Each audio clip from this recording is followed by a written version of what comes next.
रोहन, आप भी तो मेरी माँ है ना, आपको मैं नहीं बोल सकता क्या? शेफाली, जाओ ना अपनी काली कलूटी माँ के पास जा, जल्दी। तुम्हें घर में सब इतना लाड प्यार करते हैं। सरोज, ये तुम कैसे बोल रही हो रोहन से? शेफाली, तुम्हें सब प्यार करते हैं तो इसका मतलब यह नहीं कि तुम सबके साथ बदतमीजी करो। रोहन ने बस आपको सेक बनाने को बोला था, तो क्या बिगड़ गया? और यह काला गोरा कहाँ से बीच में आ गया? मिताली, अपनी बेटी को संभाल लो, ढंग से बोला करे। तुम उसको रोकती क्यों नहीं हो? जाओ जाओ, आप अपना काम करो, हमारे पैसों पर पल रहे हो और हमें उपदेश देते हो। आप जाओ अपना काम करो। अरे ओ मीरा, कहाँ हो? मेरी बेटी के लिए दूध बनाकर ला कर दो। मिताली, अभी बनाती हूँ, ऐसा कहकर रसोई में जाकर दूध बनाने लगती है। वह अपनी बेटी रोहन को दूध देने लगती है। इतने में मिताली रसोई में आ जाती है और बोलती है, दूध पिएगा? बाप तो कुछ करता नहीं है, सब मेरे पति की कमाई पर ही रोटी तोड़ रहे हैं। रोहन दूध का गिलास छोड़कर बोलता है, न मेरा मन नहीं है माँ, मैं पानी पी लूँगा, आप परेशान ना हो। चला जाता है। मिताली और शेफाली दोनों आए दिन के किसी न किसी बात पर मीरा और सरोज को सुनाते रहती हैं। क्योंकि मीरा का पति नौकरी नहीं कर रहा था और मिताली का पति की ही कमाई से घर का खर्च चलता था, इसीलिए मिताली अपनी सास सरोज और अपनी जेठानी मीरा को कुछ नहीं समझती थी। बस हर समय उनको जलील करने का किसी न किसी तरह से कोई न कोई मौका ढूंढती रहती थी। एक दिन शेफाली बोली, माँ, मुझे 10,000 रुपये दे दो, मुझे मेकअप किट लाना है, थोड़ा महंगा है। मिताली बोलती है, ले मेरी लाडो, तू 10 क्या 12,000 का मेकअप किट लेकर आना। इतने में रोहन आता है और बोलता है, चाची चाची, आपने वादा किया था कि आप मुझे मेरी एग्ज़ाम फीस के लिए पैसे देंगे। मुझे एग्ज़ाम फीस के लिए 4,000 की ज़रूरत है, प्लीज़ आप दे दीजिए ना। मिताली ताना मारते हुए, आया ज़्यादा पढ़ने वाला, जा अपने बाप से पैसे ले ले और मेरा पीछा छोड़। इतना बड़ा हो गया है, अगर बाप के बस का कुछ नहीं है तो तू ही जाकर कमाई कर ले। पर क्या करेगा? मीरा और सरोज की आंखों में यह सुनकर आंसू आ जाती हैं।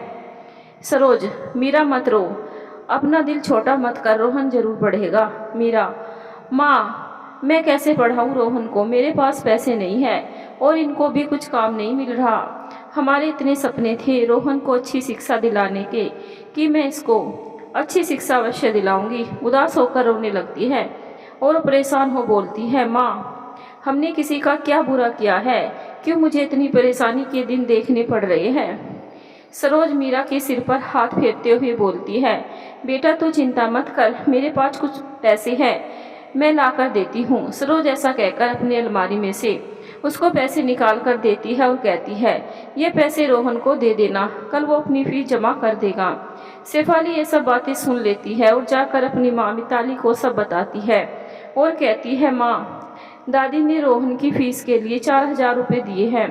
इतने में मिताली गुस्से में भरी हुई मीरा के हाथ से पैसे छीन लेती है। मिताली, मेरे पति की कमाई ऐसे ही दिए जा रही हो, पता नहीं कितने पैसे अलमारी में छिपा कर रखे हैं। तुम्हें भी तब समझ आएगा जब तुम्हारी दवाइयाँ बंद हो जाएगी। मुझे अपनी बेटी शेफाली के लिए पैसे जोड़ने हैं, तुम तो सब हमारी छाती पर ही मूंग दलोगे। मीरा, माँ, आप परेशान मत हो, कुछ न कुछ इंतजाम हो ही जाएगा, देखते हैं अब ईश्वर क्या करवाता है।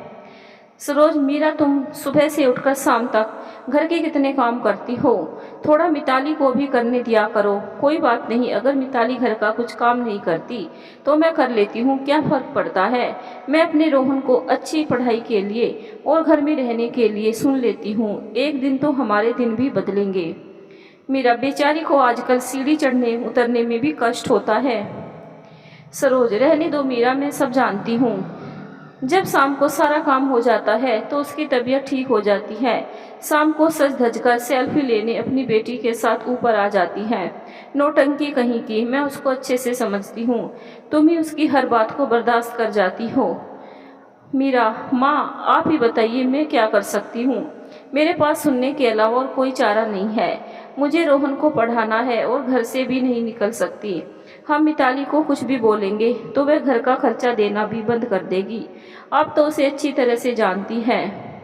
सरोज बोलती है, जिस तरीके से वो उसकी बेटी बदतमीजी से पेश आती है, मेरा तो खून खोलने लगता है, पर मैं कुछ नहीं कर पाती। हाँ, और सब कुछ सहने सुनने को तैयार होना चाहती हो कि मेरे बेटे की पढ़ाई पूरी हो जाए, मेरे बड़े बेटे की नौकरी नहीं जाती। अगर मिताली सही होती तो। बात बात पर शेफाली मीरा और सरोज की बेइज्जती करती है। सरोज मिताली से, तुम अपनी बेटी को समझाओ, किसी दिन मेरा हाथ उठ छूट जाएगा। मिताली, हाँ हाँ, तुम तो मारोगी ही, क्योंकि मेरी बेटी है और आपको तो बेटियां कभी भी अच्छी नहीं लगी। आपको तो वह रोहन ही सबसे ज़्यादा अच्छा लगता है। जाओ जाओ, मेरा मुंह मत खुलवाओ। मीरा स्टोर रूम में जाती है और अपने पिता की दी हुई नटराज की मूर्ति लेकर बेचने के लिए जाने लगती है और सोचती है इसको बेचकर कुछ पैसे मिल जाएंगे जिससे मैं रोहन की फीस भर पाऊंगी। इतने में मिताली इसको मूर्ति ले जाते देख लेती है और बोलती है, हाँ हाँ, अब तो घर का सामान बेचकर ही अपने बेटों को पढ़ाओगी। आज मूर्ति बेचोगी, कल कुछ और बेचोगी, वापस रखो यह मूर्ति। सरोज मिताली से, यह मूर्ति वो अपनी शादी के समय लाई थी, उसके पापा ने दी है, वह अब उसको रखे या बेचे उसकी मर्जी है। मिताली सरोज से, आप तो ज़्यादा मत बोलिए, चुप ही रहिए, हर समय अपनी काली बहू की तरफदारी करती रहती है। जाओ और अपना काम करो। मूर्ति लेकर स्टोर रूम में रख देती है। सोहन मीरा से, परेशान मत हो, मैं कुछ न कुछ इंतजाम करके रोहन की फीस का इंतजाम कर दूंगा। मीरा बोलती है, आप जो भी करेंगे सोच समझकर अच्छा ही करेंगे, मुझे आप पर पूरा भरोसा है। सोहन थोड़ी देर के लिए बाहर जाता है और गाड़ी बेचने की बात करके वापस आता है। वह रोहन की फीस के लिए अपनी गाड़ी बेच देती है, जिससे रोहन की फीस का इंतजाम हो जाता है। जैसे तैसे 2 साल निकल जाते हैं। अब रोहन का आखिरी साल होता है और उसकी फीस देनी होती है। दोनों माँ बेटी खूब दिमाग लगाती है। मिताली और शेफाली सोचती है, अब तो उनके पास एक ही बाइक बची है, वह जरूर उसको ही बेचकर रोहन को पढ़ाएंगे। दोनों मिलकर एक चाल चलती है। मिताली सोहन को नाश्ता करते हुए मीरा से कहते हुए सुन लेती है कि मैकेनिक आने वाला है बाइक ले जाने के लिए, मैं उसको दिखाने जा रहा हूँ। अगले दिन दोनों दरवाजे के बाहर जाकर सोचने लगती है कि क्या करना चाहिए और दोनों जोर जोर से आपस में बातें करने लगती हैं। अरे अच्छा है, आज तो हमारे घर की मनहूस बाइक बिक जाएगी और हमारे घर में सुख शांति आ जाएगी। वह मैकेनिक इन सब बातों को सुन लेता है और बाइक खरीदने से मना करने लगता है। सोहन को जितनी कीमत बाइक की तय हुई थी उससे कम में बाइक बेचनी पड़ती है, क्योंकि उसकी मजबूरी थी। वह अपने बेटे के सामने किसी भी तरह से कमज़ोर नहीं पड़ना चाहता था, चाहे उसको कितनी भी परेशानी का सामना करना पड़े। मिताली और शेफाली अपनी चाल में कामयाब हो जाती है और दोनों खूब हंसती है। मिताली शेफाली से, मैं तो बहुत सीधी रही, मैंने तो कभी कुछ ऐसा किया ही नहीं। मैं तो अगर कुछ भी करती हूँ तो मेरी चाल पकड़ी जाती है। शेफाली, तुम कितनी समझदार हो, 1 मिनट में सबके मुंह बंद कर देती हो। ऐसा कहकर दोनों हंसती हुई अंदर चली जाती हैं। शेफाली चाहती थी कि किसी भी तरह से रोहन आगे बढ़ ना पाए। वह रोहन को परेशान करने के लिए नए नए तरीके ढूंढती रहती थी। वह रात को 1 बजे बहुत तेज साउंड पर म्यूजिक चला देती। मिताली ने पूछा शेफाली से कि तुम इतनी जोर से म्यूजिक क्यों चलाया है, रात को तो सोने दो। शेफाली, माँ, अपने कानों में रुई लगाओ और सो जाओ, तुम समझती नहीं हो, रोहन पढ़ ना पाए इसीलिए मैंने ये करना शुरू किया है। मैं भी देखती हूँ कि इस बार वो कैसे प्रथम आता है। यह कहकर नाचना शुरू कर देती है। मिताली शेफाली से हर समय रोहन के लिए बात करती है, कभी भी अपनी पढ़ाई के लिए बात कर लिया कर, हमेशा नीचे से पास होती है, शर्म नहीं आती तुझे। शेफाली, माँ छोड़ो ना आप ये सब बातें और मुझे 10,000 रुपये दे दो। दूसरी तरफ मीरा रोहन के पास आकर कहती है, बेटा अब सो जाओ, 1 बज रहा है, सुबह तुम्हें पेपर भी देने जाना है। रोहन, नहीं माँ, तुम सो जाओ, अभी मुझे थोड़ी देर और पढ़ना है। आप तो जानती हो कि शेफाली ने मेरे सारे नोट्स जला दिए थे, अब मुझे किताब से ही पढ़ना है, अभी मैं 2 घंटे और पढ़ूंगा। तभी रोहन ने तेज आवाज में बजता हुआ म्यूजिक सुना तो वह थोड़ी देर तो बहुत परेशान हुआ। बाद में उसने रुई लेकर अपने कानों में लगा ली, क्योंकि उसको पढ़ने में लगन थी। उसको अपने माता पिता को खुश रखना था और वह तभी संभव था जब वह लगन से पढ़ाई करता, और फिर जहाँ चाह होती है वहाँ राह निकल ही आती है। जब यह रोज का नियम हो गया था, रोज रोज शेफाली और मिताली नई नई चालें चलती रहती थी। अब तो उन्होंने सरोज जी की दवाइयाँ भी बंद कर दी थी। एक दिन अचानक से सरोज जी की तबीयत ज़्यादा खराब हो जाती है, उन्हें तेज बुखार हो जाता है और बिल्कुल भी खड़ा नहीं हुआ जाता। तब उनके पति मोहन जी बोलते हैं, सरोज उठो, कुछ खाकर दवाई ले लो। सरोज जी, मुझसे पानी तक उठकर लिया नहीं जा रहा है। मैं कुछ खाने के लिए कैसे ले सकती हूँ? मोहन जी, मीरा कहाँ है? उसको तुम्हारा ध्यान रखना चाहिए था। अरे याद आया, मीरा और सोहन तो आज ही सुबह पहाड़ी वाले मंदिर दर्शन के लिए गए हैं, कल शाम तक आएंगे। लेकिन मिताली को तो तुम्हारा ध्यान रखना चाहिए था। अरे याद आया, मीरा और सोहन तो आज सुबह ही पहाड़ी वाले मंदिर दर्शन के लिए गए हैं, कल शाम तक आएंगे। लेकिन मिताली को तो तुम्हारा ध्यान रखना चाहिए था। सरोज जी, मिताली की तो आप बात ही छोड़ दीजिए। उसने तो मेरी बीपी और शुगर तक की दवाइयाँ बंद कर दी हैं। मोहन बाहर आकर गुस्से में तेज आवाज में बोलते हैं, मोहन जी, मिताली मिताली इधर आओ, देखो सरोज की तबीयत खराब है और तुमसे सरोज की दवाइयाँ क्यों बंद कर दी? मैं ही बेवकूफ़ था जो मैंने तुम्हें इस घर में रहने दिया। मिताली चीखते हुए, हर समय आपको बस बैठे बैठे बोलने का काम है। मैं क्या करूं? अगर तबीयत खराब है तो आप खुद क्यों नहीं दवाई दे देते? आप क्यों नहीं दवाई ले आते? आप सब के सब मेरे पति के पैसों पर ही ऐश कर रहे हो। इतने में बाहर से मिताली का पति मदन आ जाता है और पूछता है कि ये सब घर में क्या हो रहा है। मदन मिताली से, तुम्हारी हिम्मत कैसे हुई मेरी माँ को दवाइयाँ बंद करने की, और ये तुम बाबूजी से ऐसे कैसे बोल रही हो? चलो जाओ, इनको खाने को ला कर दो।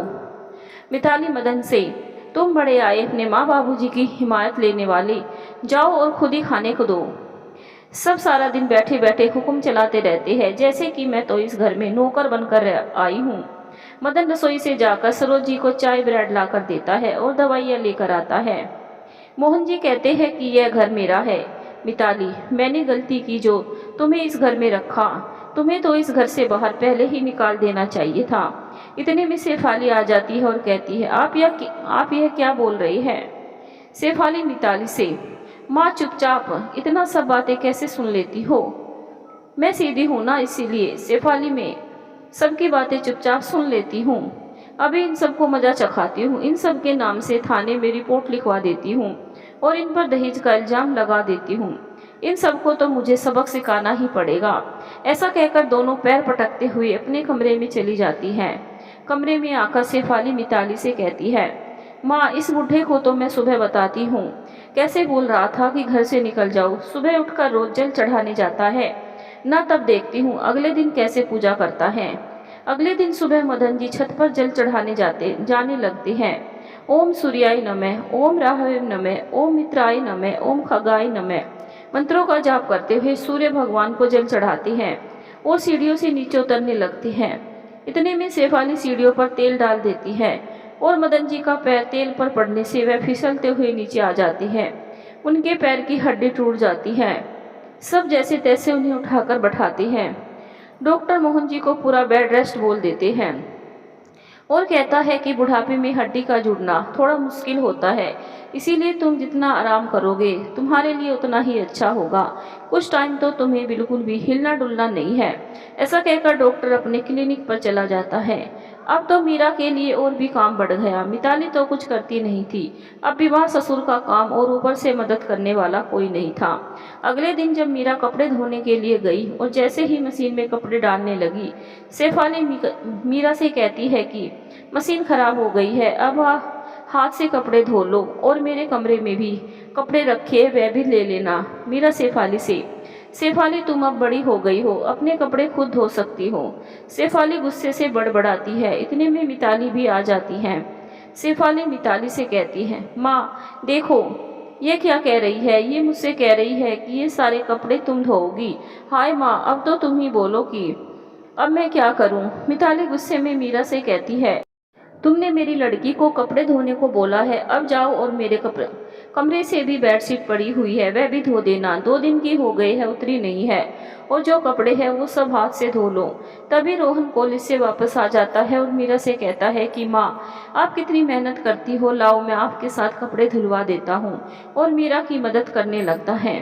रोहन अपनी माँ का बहुत ध्यान रखता है, वह उसकी किसी न किसी काम में मदद करवाता रहता है। सरोज जी यह देखकर बहुत खुश होती हैं कि रोहन कितना अच्छा बच्चा है, और उधर शेफाली किसी भी काम को हाथ नहीं लगाती थी।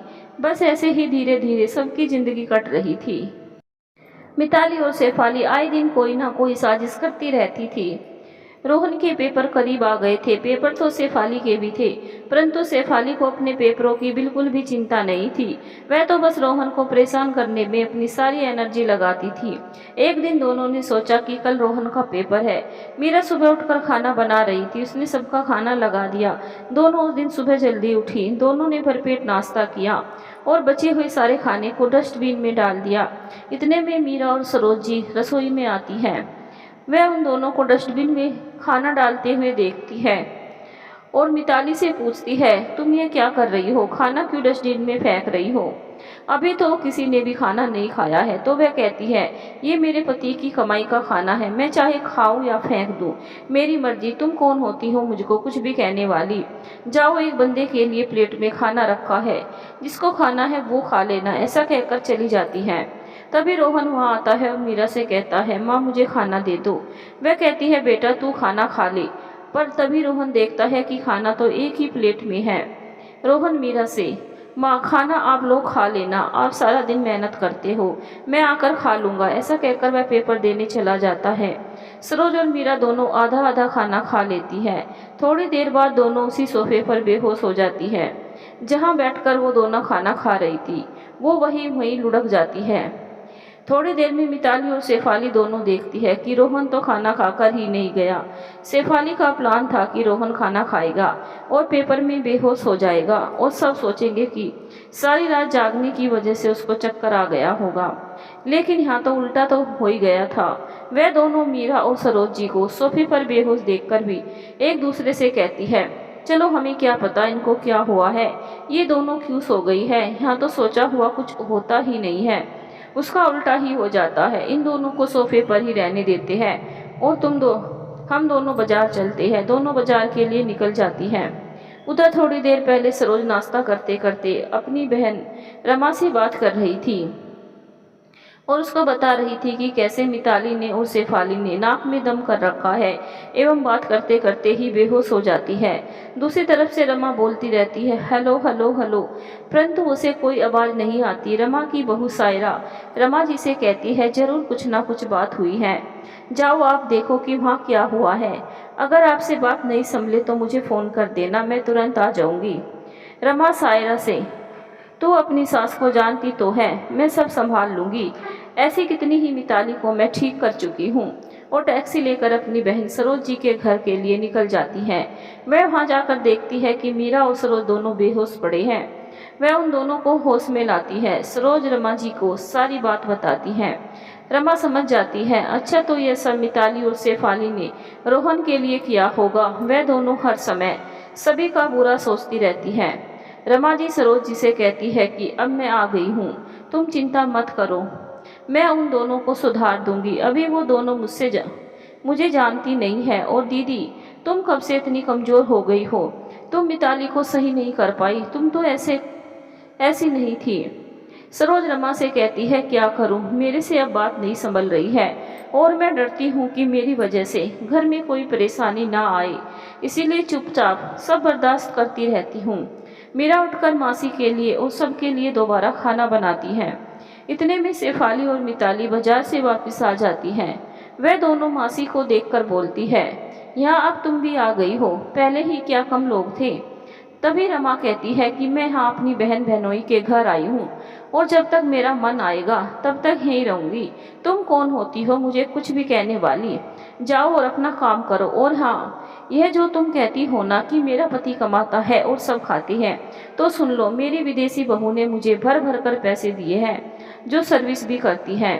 रमा जी अपनी बहन को बैग देते हुए कहती है, लो दीदी, यह बैग संभाल कर रख लो, इसमें बहुत सारे रुपए हैं, ध्यान से रखना, जब मुझे ज़रूरत होगी तब मैं ले लूँगी।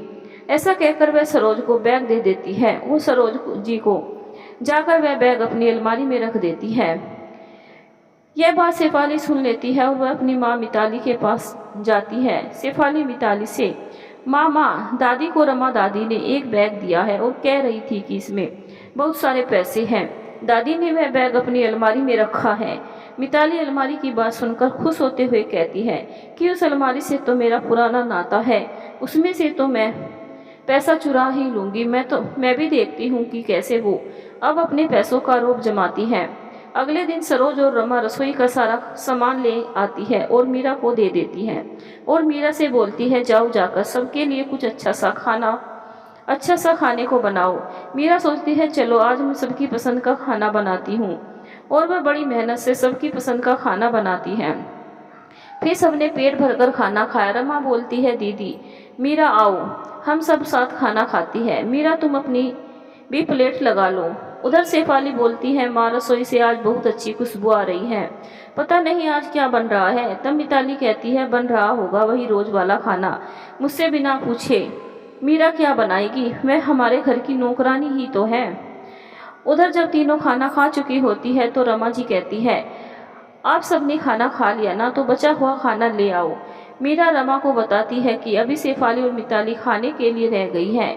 रमा जी मीरा से कहती है, अरे छोड़ना उनको, उनसे हमें क्या लेना देना, जैसा मैं कहती हूँ वैसा कर, बचा हुआ सारा खाना लेकर आ।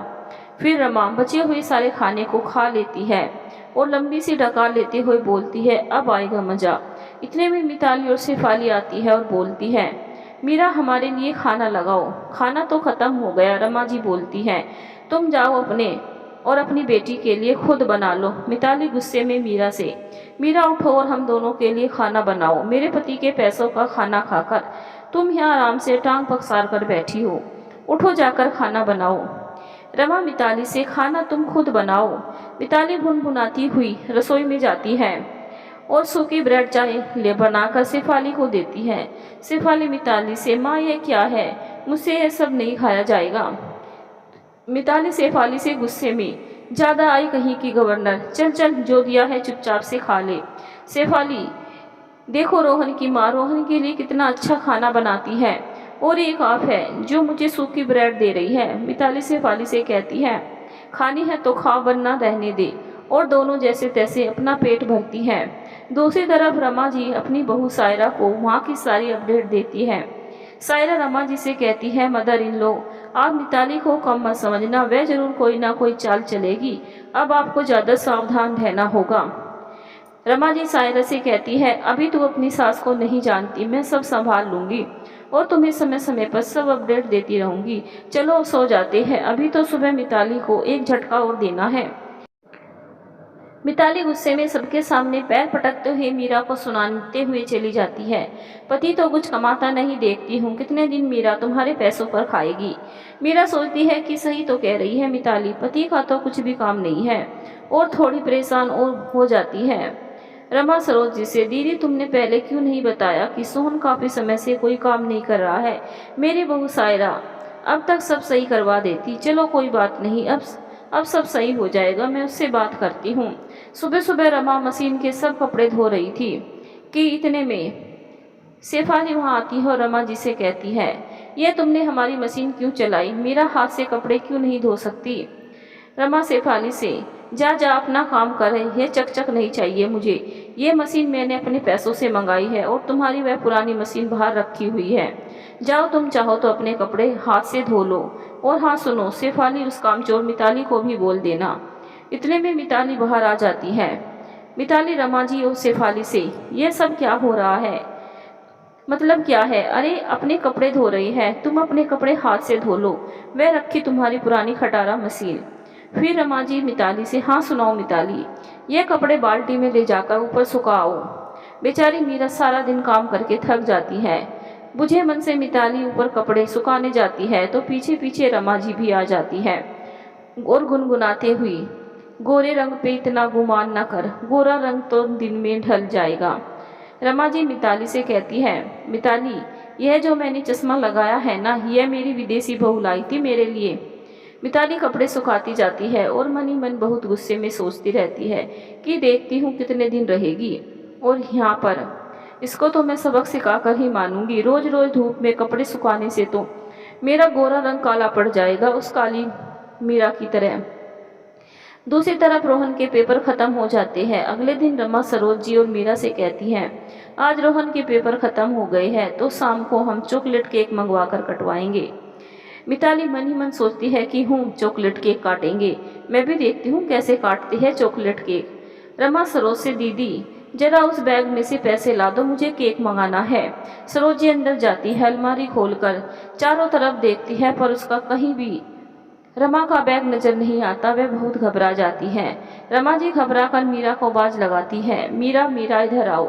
मीरा सरोजी से कहती है, क्या हुआ मम्मी? अरे मैंने रमा का बैग यही अलमारी में ही रखा था और अब कहीं भी नहीं दिख रहा, पता नहीं कहाँ चला गया। सरोजी परेशान होती हुई बाहर आती है और घबराते हुए रमा को सब बताती है। रमा बिल्कुल शांत रहती है और सही मौके की तलाश करती है। 2-3 दिन बाद सब शाम को खाना खा रहे होते हैं। तभी रमा अचानक से मिताली के कमरे के बाहर खड़े होकर जोर जोर से चिल्लाना शुरू करती है, अरे कितना लंबा सांप, कितना लंबा सांप, हाय ये तो बहुत जहरीला है, अरे अलमारी के नीचे छिप गया। इतने में सोहन और मदन घबराती हुई आते हैं। क्या हुआ रमा? रमा दोनों से, मैंने बहुत लंबा सांप अभी अलमारी के नीचे घुसते हुए देखा है। वह कहते हैं, आप रुकिए, हम अभी इसको पकड़ते हैं। और दोनों कमरे में आकर सांप ढूंढने लगते हैं। सोहन रमा से, मासी यहाँ तो कोई सांप नहीं है। रमा, अरे अब ये क्या वहीं बैठा रहेगा? अलमारी में घुस गया होगा, अलमारी खोलकर देखो। मिताली बाहर से बोलते हुए आती है, नहीं नहीं अलमारी नहीं खुलेगी, मैं बोल रही हूँ ना अलमारी नहीं खुलेगी। मदन मिताली से, तुम्हारा तो दिमाग खराब हो गया है। यहाँ शेफाली सोती है, यहाँ हमारी शेफाली सोती है और तुम कह रही हो कि अलमारी नहीं खुलेगी। कहीं सांप ने शेफाली को काट लिया तो? मदन अलमारी की चाबी उठा लेता है और अलमारी खोलता है।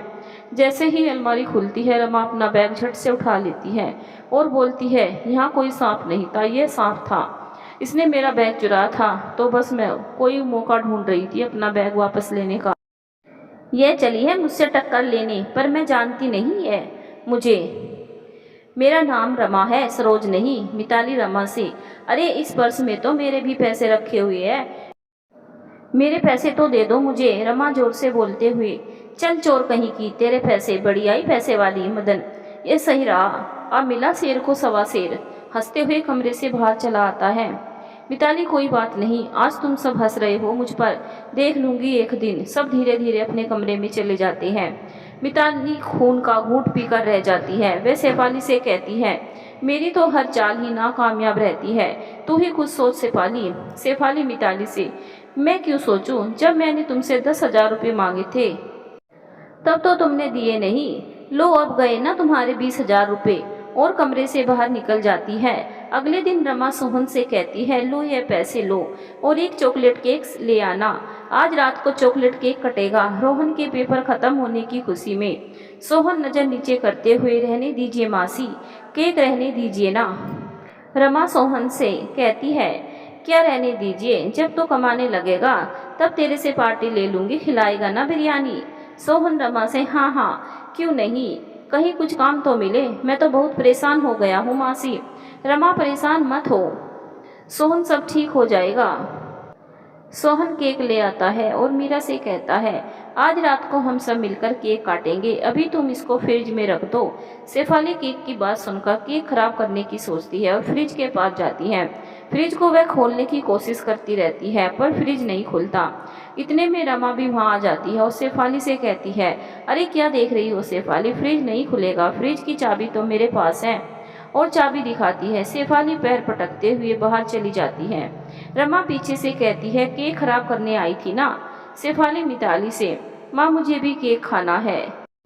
तो जा खा ले वहीं पर जाकर, मुझे क्या कह रही है, छोड़ दे मुझे और जाकर मिल जाओ उन्हीं लोगों में। वैसे भी केक में किसी को खाने दूंगी तभी तो कोई खाएगा ना, देखती जा जरा मैं रात को क्या करती हूँ। और दोनों मिलकर धीरे धीरे प्लान बनाने लगती है। रात को जब केक काटने के लिए कमरे में इकट्ठे होती है, रमा रोहन से, बेटा लोग केक काटो। जैसे ही केक मेज पर रखते हैं एकदम से लाइट चली जाती है। सोहन, अरे ये कैसे हो गया, इन्वर्टर तो चल रहा था, लाइट कैसे चली गई, मैं देख कर आता हूँ। रमा, अरे बाहर क्यों जाते हो, अपने मोबाइल की टॉर्च ऑन कर लो।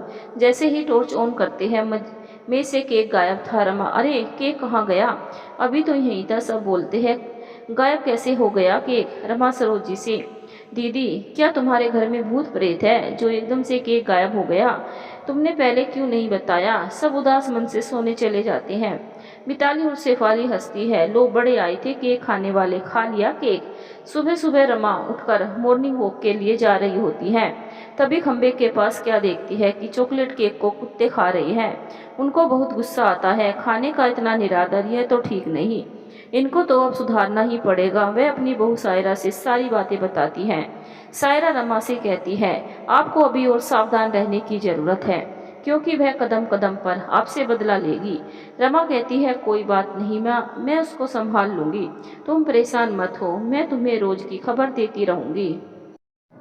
मदन मीरा से, भाभी आज सामान की लिस्ट बना देना, मैं ऑफिस से आते हुए रसोई का राशन लेता आऊँगा। मदन मिताली को आवाज़ लगाता है, मिताली ओ मिताली, जरा मुझे 10,000 रुपये ला दो, आज घर का राशन लाना है। मिताली गुस्से से दनाते हुए कहती है, कोई 10,000 रुपये नहीं है मेरे पास, ये लो। ये जो लोग खाते हैं ना खाली बैठे हुए, इनसे बोलो राशन यही लाएंगे। जब देखो तब बस खाने का ही काम करते हैं, और तो कोई काम नहीं बचा इनके पास। मदन मिताली से, कभी तो चुप रह लिया करो, हर समय बस बोलने का ही काम है तुम्हें। मिताली कहती है, मैंने बोला ना, पैसे नहीं मिलेंगे तो नहीं मिलेंगे। मीरा चुपचाप वहाँ से चली जाती है। जैसे तैसे कुछ समय खिंचता है, रसोई का राशन भी खत्म होने लगता है। अब मीरा को खाना बनाने में दिक्कत होने लगती है। कभी कुछ सामान खत्म तो कभी कुछ सामान। वह क्या करे, कैसे करे, उसे कुछ समझ नहीं आता। सोहन मीरा से, तुम इतनी उदास क्यों हो, कुछ परेशान लग रही हो, क्या बात है? कुछ नहीं, बस ऐसे ही, मैं ठीक हूँ।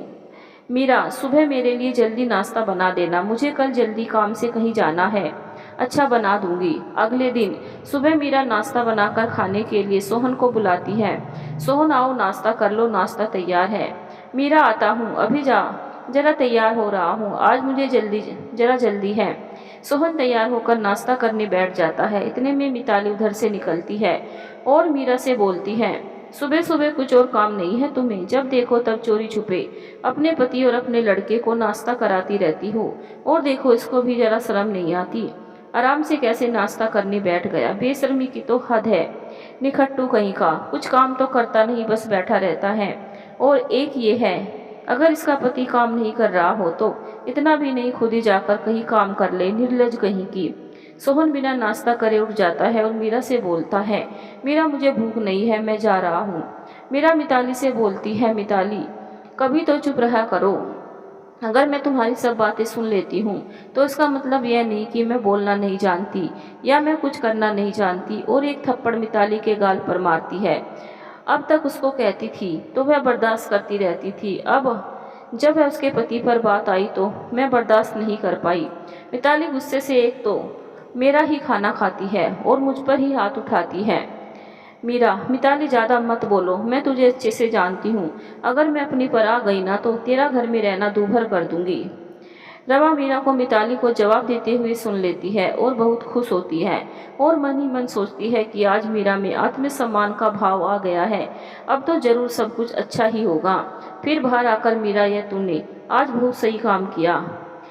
फिर रमा जी भी एक थप्पड़ मिताली को मारती है और कहती है कि भूल गई वह दिन जब तेरे पति को सोहन ने और तुझे मीरा ने बचाया था, उन सब का यह इनाम दे रही है इन सब लोगों को। शर्म नहीं आती तुझे? किसी के उपकार को ऐसे ही भूल जाती है, और शायद तुझे याद नहीं कि आज तेरी बेटी शेफाली भी सोहन की वजह से ही जिंदा है।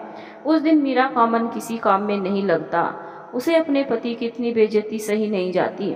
वह अपने कमरे में जाकर बस रोती रहती है। मीरा मन ही मन सोच लेती है कि आज के बाद वो इस घर में नहीं रहेगी, चाहे उसको कैसे भी कुछ भी करना पड़े। वह यहाँ रहकर रोहन की जिंदगी खराब नहीं कर सकती। आज वह रात को अपने पति के आने के बाद रातों रात घर से निकल जाएगी। मीरा को इसी उधेड़-बुन में रोते रोते शाम हो जाती है और वह सोहन का इंतजार करती रहती है। सोहन अभी तक घर नहीं आया, रात हो गई थी। सरोज और मीरा को चिंता होने लगती है। मीरा रात को बाहर सोहन के इंतजार में दरवाजे के पास खड़ी हो जाती है और बेचैन सी बाहर अंदर घूमती रहती है। उसको कुछ समझ नहीं आ रहा था कि वह क्या करे, सोहन अब तक घर क्यों नहीं आया। इतने में वह देखती है कि शेफाली किसी लड़के के साथ बाइक पर आ रही है। शेफाली बाइक के से नीचे उतरी और लड़के को हग करके बोलती है, आई लव यू। लड़का आई लव यू टू बोलकर निकल जाता है। शेफाली के हाथ में बहुत सारे पैकेट होते हैं। मीरा शेफाली से, ये क्या शेफाली, ये लड़का कौन है और तुम इसके साथ इतनी रात को क्यों आई हो? यह बिल्कुल सही नहीं है। उन दोनों की बातें सुनकर मिताली बाहर आ जाती है। अरे तुम शेफाली को क्या कह रही हो? मीरा मिताली से।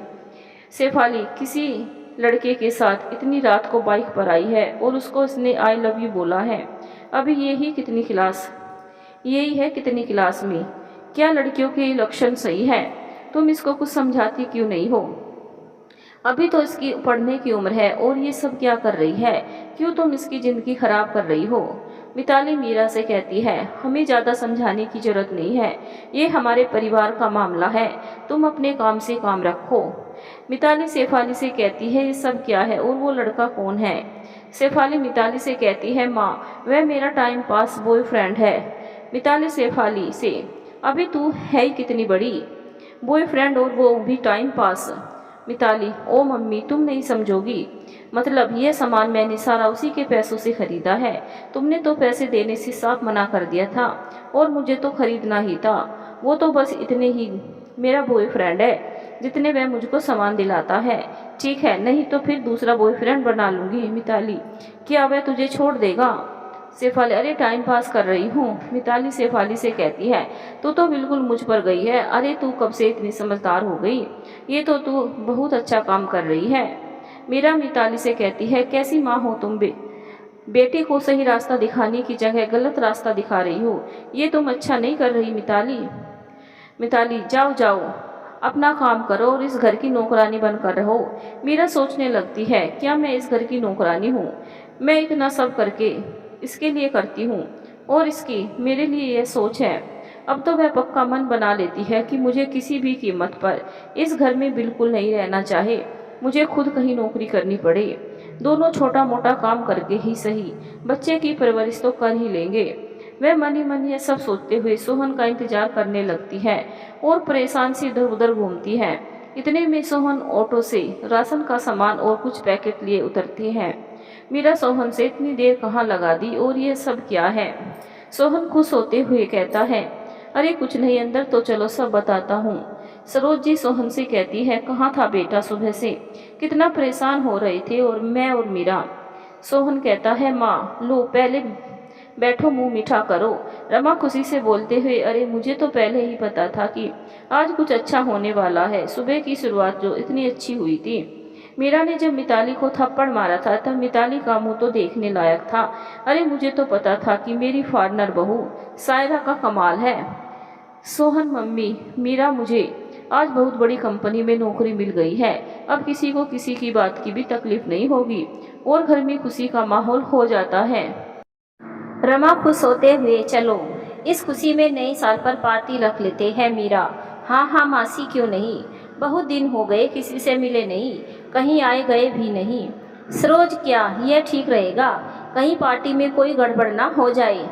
मीरा, ऐसे कैसे हो जाएगी? अब तो मैं अपने पति के पैसों से पार्टी करूंगी। कोई जरा माहौल घर का खराब तो करके देखे। अभी तो मैंने अकेले में थप्पड़ मारा है, अगर किसी ने जरा सी भी गड़बड़ की तो मेहमानों के सामने थप्पड़ मारने से भी नहीं छोड़ूंगी और अब सबक सिखा ही दूंगी। रमा, मुझे तो यहाँ किसी के जलने की बू आ रही है। हमें क्या, कोई जले तो जले, हम तो खुश हैं। दुनिया जले तो जले, हमारे घर तो खुशियाँ आई, क्यों ना हम उसका हंसकर बोलकर स्वागत करें। मीरा, हाँ मासी बात तो सही है आपकी, आखिर एक दिन तो सब चीज़ों का अंत होता ही है। अच्छाई कब तक दबी रह सकती है? कभी तो अच्छा करने वालों को वापस अच्छाई मिलती ही है। सारे घर में खुशी का माहौल हो जाता है। सब नए वर्ष की पार्टी की तैयारी करने लगते हैं और उधर मिताली मन ही मन चिढ़ने लगती है। अब तो मेरा शासन खत्म हो गया, अब तो वापस से वह काली मीरा सब पर राज करेगी। उसके पति की बहुत बड़ी कंपनी में नौकरी लग गई है और अब तो यह पार्टी करने चल दिए। सरोज रीता से फ़ोन करके कहती है, रीता 9 वर्ष की पार्टी पर तुम भी आना और अपने पति को ज़रूर लेकर आना। काफ़ी दिन हो गए हैं मिले हुए। अपनी सभी सहेलियों को, मीना, पायल, आरती, सुषमा, नीलम, निशा, मधुलिका, रजनी, जया, सारिका, सबको फ़ोन करती है। उधर मीरा अपने रिश्तेदारों को और अपनी सहेलियों को फ़ोन करती है। सब बहुत खुश होकर बोलते हैं, हाँ हम सब जरूर आ रहे हैं नव वर्ष की पार्टी पर। उधर रमा नीतू को फ़ोन मिलाकर बोलती है, नीतू नव वर्ष की पार्टी में ज़रूर आना, उस दिन किसी शूटिंग का प्रोग्राम मत बना लेना, और हाँ अपने पति को भी ज़रूर लेकर आना। नीतू, हाँ हाँ आंटी ज़रूर आएंगे, आप बिल्कुल चिंता मत कीजिए। अरे विमला, मैं रमा को बोल रही हूँ, मेरी बहन सरोज के यहाँ पार्टी है और तुम सब ज़रूर आना है। मेरी और सहेलियों से भी बोल देना, जिनके साथ में किटी पार्टी करती हूँ वह भी आ जाएगी। हम सब मिलकर यहाँ नव वर्ष का अच्छे से स्वागत करेंगे और खूब मौज मस्ती करेंगे, सबको ज़रूर ज़रूर ले आना। सरोज रमा से, अरे तुम इतनी अपनी फॉरनर बहू को भी फ़ोन कर दिया ना? मीरा, हाँ मम्मी, मैंने सबसे पहले सायरा को ही फ़ोन करा था, उसकी वजह से ही तो हमारे घर में खुशियाँ आ रही है, उनको मैं कैसे भूल सकती हूँ। उधर सोन मदन भी अपने अपने दोस्तों को फ़ोन कर देते हैं, पार्टी की तैयारी होने लगती है। सब बोलते हैं, मासी पार्टी का मेनू तो आप ही बना लो, जो आप बनवाओगे हम सब खा लेंगे। रमा मेन्यू डिसाइड करने बैठ जाती है, बोलती है, खाना ही तो सबसे मेन होता है, खाना तो सबसे लजीज होना चाहिए, जिसे खाकर आने वाला खाने का स्वाद ना भूले। और सबकी सलाह से खाने और नाश्ते का प्रबंध अच्छी जगह से खाना बुक करवा देती हैं। उधर शेफाली मिताली से, मैं तो उधर जा रही हूँ, सब लोग पार्टी की तैयारी कर रहे हैं और मैं इधर बेकार परेशान घूम रही हूँ। सब लोग वहाँ कितनी तैयारी कर रहे हैं, मुझसे तो बिल्कुल रुका नहीं जा रहा, मैं तो जा रही हूँ। मिताली शेफाली से, तू ऐसे कैसे जा सकती है, क्या तुझे बिल्कुल शर्म नहीं है? देख जरा शेफाली, शर्म कैसे, जैसे पापा गए हैं ऐसे ही मैं भी चली जाऊँगी। जाकर मीरा से, ताई जी मुझे भी पार्टी में आना है। मीरा, हाँ हाँ बेटा, यह भी कोई पूछने की बात है, तुम्हारा ही घर है, तुम भी आओ और अपने दोस्तों को भी बुला लो। शेफाली, हाँ मैं अपने दोस्तों को बुला लेती हूँ। घर की डेकोरेशन और कपड़ों का जुम्मा मीरा ले लेती है, वह सबके लिए सुंदर सुंदर कपड़े और घर को सुंदर से सजवाती है। वह दिन आ ही जाता है, घर पूरा सुंदर से सजा हुआ है, चारों तरफ रोशनी ही आ रही है, फूलों की जगह जगह बंधनवार लगी हुई है, सुंदर म्यूजिक बज रहा है, खाने का सुंदर इंतजाम है, एक तरफ स्नैक्स दूसरी तरफ खाना सुंदर ढंग से सजा हुआ है, पूरा घर बड़ी खूबसूरती से सजा हुआ है। मेहमान आना शुरू कर देते हैं। अरे रीता आओ, कैसी हो? गले मिलते हुए सरोज, अरे नीलम आओ आओ, अरे मनोहर तुम भी आओ, कैसे हो? तुम दोनों को साथ देखकर बहुत खुशी हुई। और हाँ, तुम्हारे पापा कैसे हैं? नीलम, छोड़िए, जो जैसे कर्म करता है उसका वैसे ही फल मिलता है, वह जेल में है। नीलम, हम दोनों अच्छे हैं। सरोज जी आप ही बताइए कैसी है? आप काफ़ी दिनों के बाद मुलाकात हुई है, नए साल मुबारक हो। ऐसा कहते हुए फूलों का गुलदस्ता हाथ में दे देती है। एक के बाद एक सारी सहेलियां आ जाती हैं। मीरा, आओ सायरा भाभी, अरे भैया आप आइए, दोनों का स्वागत है, सबसे मिलकर बहुत अच्छा लग रहा है। सोहन, आओ सायरा, आज आपकी वजह से ही यह सब हो पाया है। सायरा, नहीं नहीं सोन भैया, हमारी वजह से कुछ नहीं, सब आपकी काबिलियत है, आप में टैलेंट जो इतना है, आपको अपनी मेहनत की वजह से ही सब मिला है। नीतू को देखकर, रमा आओ आओ, नीतू कैसी हो? मैं ठीक हूँ आंटी, आपसे मिलकर बहुत अच्छा लगता है। सब हंसी खुशी पार्टी एंजॉय करते हैं। इतने में सायरा की नज़र शेफाली के साथ खड़े लड़के पर पड़ती है। देखती है शेफाली के साथ ये लड़का सनी है। अरे यह तो वही लड़का है जिसने मेरी फ्रेंड रिया को धोखा दिया था, इसका मतलब अगला निशाना शेफाली है इसका। लेकिन मिताली को तो समझाने से कोई फ़ायदा नहीं है और अभी मैं यहाँ कुछ नहीं बोलती, चुपचाप तमाशा देखती हूँ, सही वक्त आने पर सब कुछ बताऊँगी। शेफाली सनी से, पार्टी कैसी लग रही है? सनी, पार्टी तो तुम्हारे घर की अच्छी है, ऐसा लग रहा है जैसे तुम लोग कितने पैसे वाले लोग हो, तुम्हारे पास पता नहीं कितना सोना चांदी और रुपये हैं। शेफाली, हाँ हाँ वह तो है ही, मेरी माँ के पास ढेर सारे गहने और बहुत सारे रुपये हैं। तुम बताओ खाना कैसा लगा? और सब? शेफाली, सनी, सब बहुत ही अच्छा है, मैं क्या तारीफ़ करूं, जितनी तारीफ़ करूं उतनी ही कम है।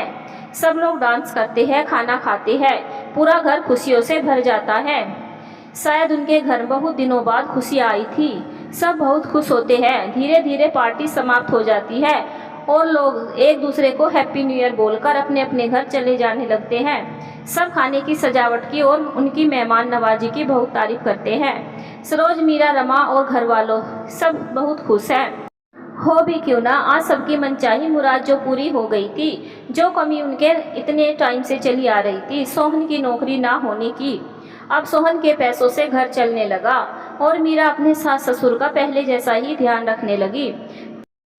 शेफाली अपनी माँ से, माँ कल रात ताई जी के यहाँ बहुत अच्छी पार्टी रही, खाना तो इतना स्वादिष्ट था मैं आपको बता ही नहीं सकती। उधर रमा सुन लेती है और बोलती हुई आती है, खाना इतना डिलीशियस था, अभी तक स्वाद मुंह में है और हाथों में खुशबू। जो लोग आए, कायरा, कोमल, नीलम, मुग्धा, आरती, साधना, पायल, नीतू, उन सब की तो बात ही क्या थी।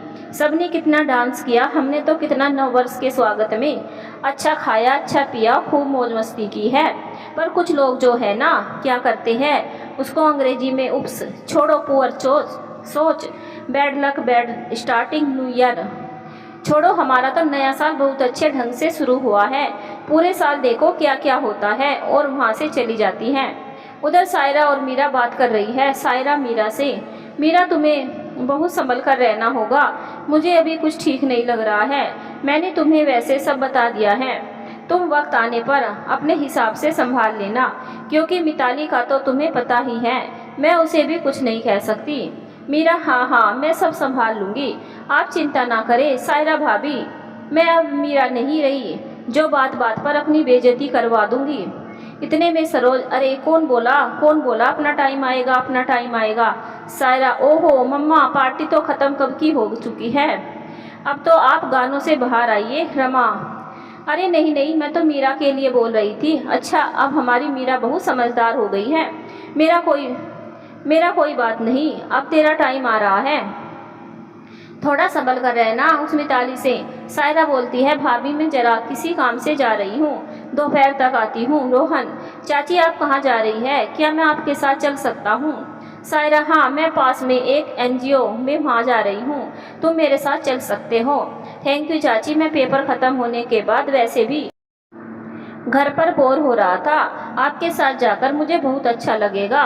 दोनों चले जाते हैं। उधर मिताली कमरे से बाहर आती है, मीरा से बोलती हैं, मीरा मेरे कपड़े 2 दिन मशीन में पड़े हैं, उन्हें धोया नहीं। मीरा, वो क्या है ना, अपने कपड़े खुद धो लो, और हाँ साथ में अपनी बिगड़ी बेटी को भी बुला लो। सुनो, औरों के भी कपड़े पड़े हैं, वह भी धो देना। मिताली, मैं धोऊंगी कपड़े। मीरा, हाँ तुम धोओगी। और हाँ सुनो, आज मेरा खाना बनाने का मूड नहीं है, खाना भी तुम ही बना लेना, अब तो यह घर मेरे पति के पैसों से चलता है, समझी। मिताली कपड़े धोकर ऊपर जाती है, पीछे रमा भी आ जाती है, बोलती है, यह तो घर के नौकरों का काम है, हम जैसे लोग तो चश्मा लगाकर घूमते फिरते हैं, गोरे गोरे मुखड़े पर काला काला चश्मा। और हाँ, मेरे कपड़े जरा झटक कर अच्छी तरह सुखाना, सलवटें नहीं रहनी चाहिए। इसको तो मैं बताती हूँ बुढ़िया को, नीचे आकर मुझसे नहीं होगा काम वाम, मीरा तुम ही करो ना काम। मीरा, क्यों नहीं होगा तुझसे काम, ऐसा है चुपचाप काम कर, जिस स्टोर में मुझे बंद करने की धमकी देती थी ना, उसी में खिंची हुई ले जाऊंगी और सब बचाने भी नहीं आएगा कोई। अब मिताली मीरा से डरने लगी थी और वह घर का काम भी करने लगी थी, और उसे पता था कि अब कोई उसकी तरफदारी नहीं करेगा। पर हाँ, उसे रमा पर गुस्सा बहुत आया और उसने रमा के सारे कपड़े लिए और जला दिए। गुस्से में बोलते हुए ज़्यादा आई थी, हमारे घर पर रोब चलाने वाली, अब देखती हूँ क्या पहनती है। और जाकर स्टोर रूम में नटराज की मूर्ति बेचने के लिए जाती हैं कि काफ़ी पैसे मिल जाएंगे मूर्ति, क्योंकि 200 साल पुरानी है। नटराज की मूर्ति लेकर वह एक एंटिक शोरूम पर जाती है और मूर्ति का मोल भाव करने लगती है। मूर्ति का मोल भाव कर ही रही होती है, तभी रोहन मिताली को देख लेता है और सायरा से बोलता है, चाची देखो चाची, यहाँ पर हम उनको भी साथ ले चलते हैं, वह इतनी धूप में घर कैसे आएगी। दोनों दुकान पर जाते हैं और देखकर चौंक जाते हैं। मिताली उसके नाना जी की दी हुई मूर्ति लिए हुए थी। चाची, मूर्ति तो माँ की है, उनको उनके पिताजी ने दी थी, आप इसको क्यों लेकर आई हो? मिताली, बेटा मैं इसको साफ करवाने के लिए लाई हूँ, हम इसको फिर ड्राइंग रूम में रख सकते हैं ना। दुकानदार, अरे क्या कह रही हैं? मिताली, हाँ चुपचाप सुनो, इसको पॉलिश करो, चमका दो, मैं इसको लेकर जा रही हूँ अभी। सायरा, हाँ ठीक कह रही हो मिताली तुम, हाँ हम गाड़ी में बैठे हैं, मूर्ति साफ हो जाए तो गाड़ी में रखवा देना। और हाँ मिताली, तुम भी साथ चलो। मिताली, नहीं मैं तुम्हारे साथ क्या करूँगी, मैं खुद आ जाऊँगी, बड़ी आई गाड़ी वाली। सायरा अपने साथ मूर्ति लेकर गाड़ी में आ जाती है। तभी रोहन कहता है, चाची रुकिए देखिए, शेफाली उसी लड़के से बात कर रही है जो पार्टी में आया था। और ये देखो शेफाली। सायरा, छोड़ो बेटा, हमें क्या करना है, हम घर चलते हैं। वह दोनों उसको सनी के साथ बात करते हुए देख लेते हैं। उधर मिताली को कोई वाहन नहीं मिलता और वह धूप में परेशान होकर आती है और थक जाती है। मन ही मन बहुत झुलझुलाई होती है। थोड़ी देर में शेफाली भी वहाँ आ जाती है और बोलती है, मम्मा कल बर्थडे है, मुझे अलमारी की चाबी दे दो। माँ पूछती है, किसका बर्थडे है? शेफाली, वह मेरा एक दोस्त है ना। मिताली, कोमल? शेफाली, हाँ हाँ वही तो, कल हम उसके जन्मदिन पर एक प्ले कर रहे हैं जिसमें मुझे साड़ी पहननी है। मिताली, हाँ ले लो चाबी और ध्यान से छुपा कर रखना तकिया के नीचे। शेफाली चाबी ले लेती है और वह उसमें से गहने, साड़ी, रुपए निकाल कर अपने पास रख लेती है और चाबी वापस तकिया के नीचे रख देती है। उधर सायरा मीरा को सब बातें बताती है। मुझे लग रहा है कि शेफाली उस लड़की के साथ भागने वाली है, मैंने आज उसको बात करते हुए देखा है। उधर मिताली ने रमा के कपड़े जला दिए। रमा मॉडल फैंसी कपड़े ले आती है। मिताली से बोलती है, तुम क्या सोच रही थी कि मैं तुझसे हार मान जाऊंगी? तूने मेरे कपड़े जला दिए। देखिए, मैं तेरे 20,000 के कपड़े ले आई और मुझे कोई फर्क नहीं पड़ता। रमा मिताली को देखकर हाय जोर का झटका लगा, हाय लगा और गाना गाती है। उसका मॉडर्न लुक देखकर सरोज और मीरा बहुत हंसते हैं। मीरा, यह आपने बहुत अच्छा किया मासी, इसमें आप बहुत स्मार्ट लग रही हो। अगले दिन मिताली को शेफाली का इंतजार करते करते शाम हो जाती है। वह बार बार उसको फ़ोन करती है और परेशान थी इधर उधर घूमती है, परंतु शेफाली फ़ोन नहीं उठाती। परेशान होकर वह मदन को फ़ोन करती है। मदन बोलता है, अब इतनी देर में फ़ोन कर रही हो, पहले क्यों नहीं बताया था? मिताली, मैंने तो उसको सब दोस्तों को फ़ोन करके देख लिया, किसी के भी साथ नहीं है, पता नहीं कहाँ गई। मदन सोहन को फ़ोन करता है, भैया शेफाली का पता नहीं कहाँ गई है, फ़ोन भी नहीं लग रहा है, क्या करना चाहिए? उधर शेफाली ज्वेलरी और रुपए लेकर अपने दोस्त सनी के पास जाती है। सनी, आ गई शेफाली, तुम अपने घर से ज्वेलरी और पैसे तो लाई हो ना? शेफाली, हाँ हाँ सनी लाई हूँ, देखो इस बैग में है। बैग दिखाती है। सनी बैग देखकर खुश होता है। शेफाली बोलती है, इससे पहले घर के लोग हम तक पहुँचे, हमें यहाँ से भाग जाना चाहिए। तुम मेरी माँ को नहीं जानते, वह कितनी खतरनाक है, अगर उसने हमें पकड़ लिया तो पता नहीं क्या करेगी। सनी, भाग जाना चाहिए, पागल है क्या? मैं अकेला पैसे लूँगा तेरे पे, तुझे किसी गाड़ी के नीचे धक्का दे दूंगा, घर वाले सोचेंगे कि बिगड़ी हुई लड़की है, घर से सामान चुरा कर ली गई थी और डर से खुदकुशी कर ली होगी और मैं इन पैसों पर ऐश करूंगा। शेफाली, तुम ऐसा नहीं कर सकते सनी, मैं तुमसे प्यार करती हूँ और मैं तुम्हारे ही कहने पर अपनी माँ का सामान लाई हूँ। सनी, पागल कहीं की, मैं और तेरे साथ खूब जोर से हंसता है, हा हा हा। मिताली मीरा से झगड़ा करती है, बोलती है, इन लोगों के कहने पर कितने दिन तुम मुझसे ऐसा व्यवहार कर लोगी? रहना तो तुम्हें मेरे साथ ही है ना, तुम्हें तो मैं देख लूँगी। मीरा, जा जा, मुझे क्या देखेगी, अब मैं पहले वाली मीरा नहीं हूँ। अपनी बेटी को देख जो तुझे छोड़कर जाने वाली है, जा उसे संभाल ले पहले। मिताली, मेरी बेटी मुझे छोड़कर कहाँ जाएगी? ऐसा नहीं हो सकता, और तुम ऐसे मेरी शेफाली को कैसे बदनाम कर रही हो? मैं एक बात नहीं सुनूंगी तुम लोगों की। हाँ, सायरा बोलती है, एक बारी बात तो सुन लो मिताली। नहीं नहीं, मुझे किसी की कोई बात नहीं सुननी है। रमा, एक बार मिताली शांत दिमाग से बातें सुनो, फिर जो मन में आए वही करना। मिताली, चुप रहे बुड्ढी, सब मिलकर मेरी बेटी को बदनाम कर रहे हो, तुम्हें तो सबक मैं एक दिन देख लूँगी। पहले तुम क्या कम थी यहाँ, जो अब अपनी बहू को भी यहाँ बुला लिया, हर समय मेरी छाती पर मूंग दलते रहते हो। मेरी बेटी को बदनाम करने की ज़रूरत नहीं, वह कोई गलत काम नहीं कर सकती, तुम लोग उस पर इल्ज़ाम मत लगाओ। कमरे में आकर शेफाली को आवाज़ देती है, शेफाली शेफाली कहाँ हो तुम? पता नहीं कहाँ चली जाती हैं, हर समय बाहर ही घूमती रहती है, आने दो उसको, शाम को तब देखती हूँ घर पर तो उसका मन ही नहीं लगता, उसका बाहर आना जाना बंद किया तो मेरा नाम मिताली नहीं। शेफाली कमरे में नहीं होती। मिताली उसके सब दोस्तों को फ़ोन लगाती है लेकिन वह किसी के साथ नहीं होती। इतने में मदन ऑफिस से घर आ जाता है। शेफाली शेफाली आओ डिनर करते हैं। मिताली, मदन मदन शेफाली घर पर नहीं है, पता नहीं कहाँ गई है। शेफाली घर पर नहीं है और तुम मुझसे अब कह रही हो, फ़ोन करके क्यों नहीं बताया था बाहर आकर? भैया भैया शेफाली घर पर नहीं है, बताओ हमें क्या करना चाहिए? सब दोस्तों के पास भी फ़ोन कर लिया, किसी के पास साथ नहीं है। मीरा, अभी थोड़ी देर पहले तो मैंने पूछा था शेफाली कहाँ है, तो मिताली वह अपने कमरे में पढ़ रही है। मदन, हाँ भाभी, आप नहीं जानती वह कितनी बड़ी झूठी है, शायद 100 झूठे मरे होंगे जब अकेली पैदा हुई होगी। रोहन, चाचा जी, मैंने शेफाली को जो वो लड़का हमारे न्यू ईयर की पार्टी में आया था ना, जिसने अपने बाल ब्राउन किए हुए थे, उस लड़के के साथ देखा था। हम क्यों ना पुलिस में कंप्लेन कर दे। सायरा भैया पुलिस में तो कंप्लेन करेंगे, लेकिन अभी थोड़ा रुक जाइए। आप और मदन भैया मिताली भाभी को लेकर पीछे पीछे आइए। उधर सायरा मीरा से कहती है, चलो जल्दी चलो मीरा। और वह लोग जहाँ सनी ने सायरा की फ्रेंड को मारा था, उसको सनी की गतिविधियों का पता था, वह सब उसी स्थान पर आ जाते हैं, क्योंकि वह सनी को रंगे हाथ पकड़वाना चाहती थी, अपनी दोस्त की मौत का बदला लेना चाहती थी। पीछे पीछे मिताली भी आ जाती है। वह लोग सनी के पास पहुंच जाते हैं। सायरा सनी को जोर से थप्पड़ लगाती है और बोलती है, हत्यारा कहीं का, तूने ऐसी ही चाल चलकर मेरी दोस्त को मारा था। मीरा भी थप्पड़ लगाती हुई बोलती है, तूने सोचा था हर बार जो तू चाहता है वही होगा, ऐसा नहीं है, कभी कभी दूसरे का पल्ला भी भारी हो जाता है। सनी की बीवी जो गाड़ी लेकर सिपाली को मारना चाहती थी, वह मीरा और सायरा से पहले आने से पहले जान में नाकाम हो जाती है।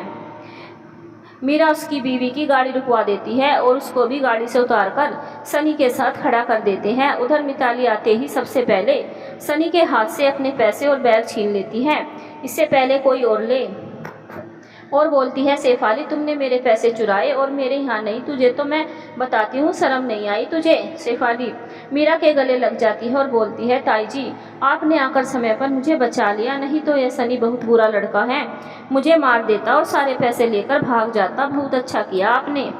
इतने में मदन और सोहन पुलिस को लेकर आ जाते हैं। पुलिस सनी को पकड़ लेती है और कहती है, सनी तुम्हारी हमें बहुत दिनों से तलाश थी, तुमने पता नहीं कितनी मासूम लड़कियों को अपनी जाल में फंसाकर मारा है, अब तुम नहीं बच पाओगे, और दोनों को पकड़कर ले जाती है।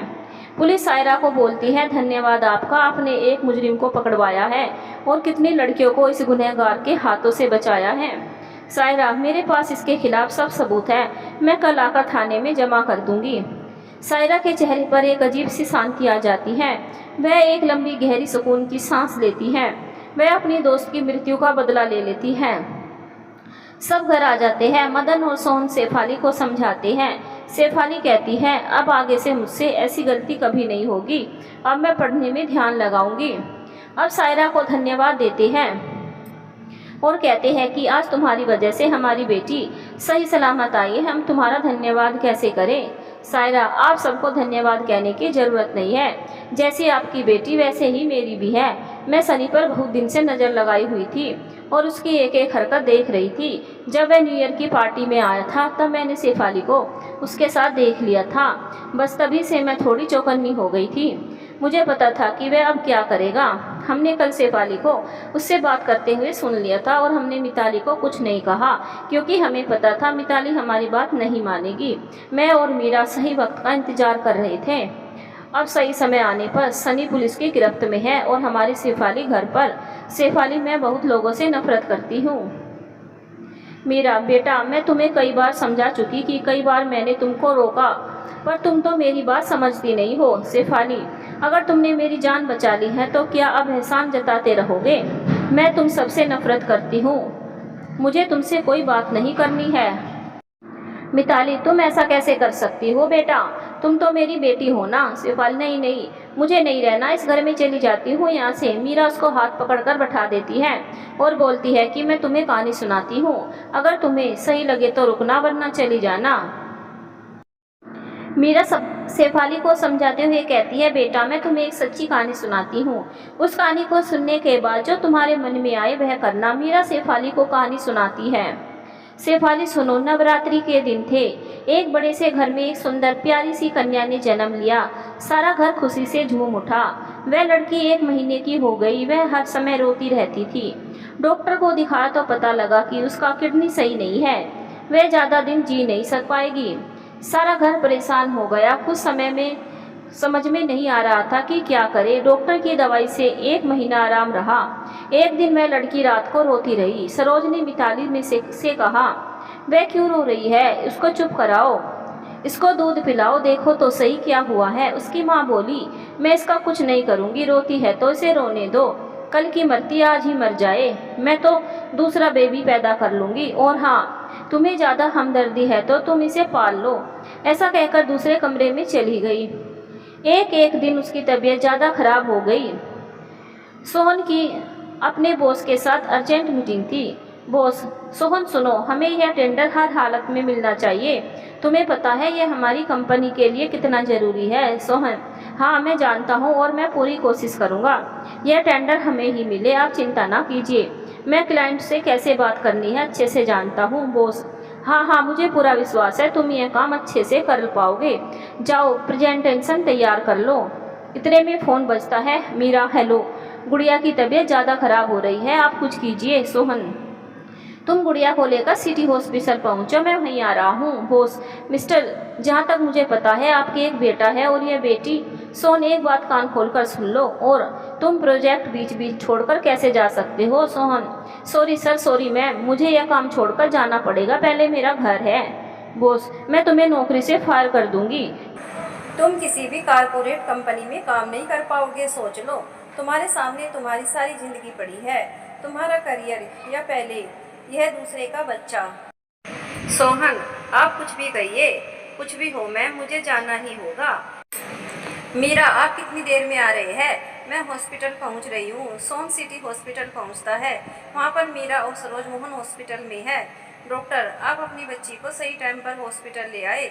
अगर आप थोड़ी भी देर करते तो कुछ भी हो सकता था, हमें इसकी किडनी तुरंत ट्रांसप्लांट करनी होगी। सोहन, मैं किडनी देने को तैयार हूँ। 20 लाख और किडनी ट्रांसप्लांट भी करनी होगी। सोहन, चलिए जल्दी से हम पैसों का इंतजाम करते हैं। सोहन सरोज से एफडी वगैरह सब मिलाकर 15 लाख रुपए का इंतजाम कर पाया और बाकी के पैसों का इंतजाम कर पाऊंगा। और अभी गुड़िया के पापा को आने दो, मैं 15 दिन बाकी है, इतने में काफ़ी देर हो जाएगी। सरोज, कोई बात नहीं, मैं पैसों का इंतजाम करती हूँ।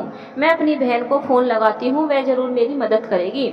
अपनी बहन को फ़ोन लगाती है और वो बहन से 5 लाख रुपए की मांगती है। डॉक्टर उस लड़की का ऑपरेशन करते हैं। धीरे धीरे वह लड़की ठीक होने लगती है, उसकी हालत में सुधार आ जाता है। सब घर वाले खुश हो जाते हैं। उसी दिन उसके पापा भी घर आ जाते हैं। घर में खुशियों का माहौल हो जाता है। मदन को जब पता चलता है मिताली उसकी बेटी के लिए क्या कर रही थी, वह बोलता है, तुम कैसी माँ हो, आज से मेरा तुम्हारा दुनिया के सामने पति पत्नी का रिश्ता है। वैसे तुम मेरे लिए मर चुकी हो, मुझे तुम्हारी घटिया सोच पर बहुत तरस आ रहा है। क्या बोली थी तुम, मैं दूसरा बेबी कर लूँगी। छी। शेफाली, फिर उनकी नौकरी का क्या हुआ जिन्होंने उस लड़की को किडनी दी थी। मेरा होना क्या था, थोड़े दिन सब सही था, बाद में लोग उनको निखट्टू और कामचोर कहने लगे। इतने में रमा बोल पड़ती है, क्या तुम जानना नहीं चाहोगी कि वह लड़की कौन थी। शेफाली, हाँ हाँ बताइए, वह लड़की कौन थी। रमा, वह लड़की कोई और नहीं तुम हो। शेफाली रोने लगती है। शेफाली, आप सबने मेरे लिए इतना कुछ किया और मेरी माँ ने आज तक मुझे बताया तक नहीं। आप लोग कितने अच्छे हैं, आपने कभी ये जताया नहीं। ताऊ जी ने तो मेरे लिए अपना करियर और अपनी किडनी तक दे दी, लेकिन मेरी माँ हमेशा आप लोगों के खिलाफ मेरे मन में जहर भरती रही। मैं आप लोगों से दूर होती रही। आप लोग कितने अच्छे हैं, मुझे माफ़ कर दो। शेफाली मिताली से, मैं तुम्हें माफ़ नहीं करूँगी। मिताली हाथ जोड़ते हुए बोलती है, मुझे माफ़ कर दो। सरोज, हर बार की तरह इस बार भी तेरी नौटंकी तुझे ही एक शर्त पर माफ़ करेंगे। जैसे तूने अपने ससुर को धक्का देकर नीचे गिराया है, अब तो उनकी सेवा करके ठीक कर। जब वह ठीक हो जाएंगे तभी तेरी सच्ची माफ़ी है। अब शेफाली अपने ताई जी और ताई जी से प्यार करने लगती है और पढ़ने में भी मन लगाने लगती है। रोहन और मिताली मिलकर पढ़ते हैं, हंसते बोलते हैं। घर में वापस खुशियों का माहौल हो जाता है। रमा सरोज से अंत भला तो सब भला, दोनों गले मिलकर हंसती है। अब यह पता नहीं शेफाली मिताली को माफ़ कर पाई या नहीं। रमा और सायरा अपने घर चले जाती है। सब मिलकर खुशी खुशी रहने लगते हैं। आपको ये कहानी कैसी लगी हमें कमेंट करके ज़रूर बताएं। धन्यवाद।